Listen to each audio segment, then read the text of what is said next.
Colour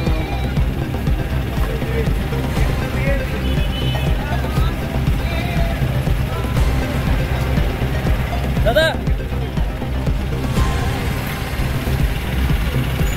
भाई पेड़ करो।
जैसे कि आप सभी लोगों को जानकारी है कि लोकसभा इलेक्शन फर्स्ट 2 फेजेस में त्रिपुरा में है और साउथ त्रिपुरा डिस्ट्रिक्ट में 3 असेंबली कॉन्स्टिट्यूंसी में फर्स्ट फेज़ में है और 4 असेंबली सेगमेंट में सेकंड फेज़ में है।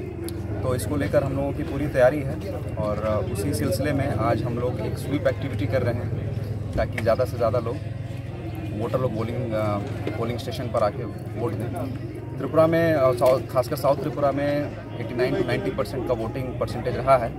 तो हम यहाँ पे कोशिश करेंगे इस ड्राइव के माध्यम से कि और भी ज़्यादा अपना वोटिंग परसेंटेज इंक्रीज़ करें और कोशिश करेंगे कि 95% किसी पोलिंग स्टेशन में हमारा एम रहेगा कि 100% तक वोटिंग करें। और साथ ही साथ में सिक्योरिटी को लेकर भी हमारी जो बंदोबस्त है, जो इंतज़ाम है, उसको भी आज हम लोग एरिया डोमिनेशन करेंगे ताकि सभी वोटर्स को हम कॉन्फिडेंस दे सकें कि वो एक फ्री और फेयर तरीके से विदाउट एनी फियर अपना वोटिंग कर सके। तो इसी सिलसिले में हमारे एसडीएम साहब ने एक बाइक रैली ऑर्गेनाइज़ किया है। इसका 2 उद्देश्य रहेगा। एक तो ज़्यादा से ज़्यादा वोटर्स को जागरूक करना है कि वो पोलिंग के दिन आके अपना वोट दें और एथिकल तरीके से वोट दें। और दूसरा हमारे जो माननीय एसपी महोदय हैं, एडिशनल एसपी महोदय हैं, उनके नेतृत्व में एरिया डोमिनेशन भी साथ ही साथ में रहे ताकि हम वोटर्स को कॉन्फिडेंस दे सकें कि वो बिना किसी फियर के, बिना किसी डर के आगे आके वोट दें। Thank you sir.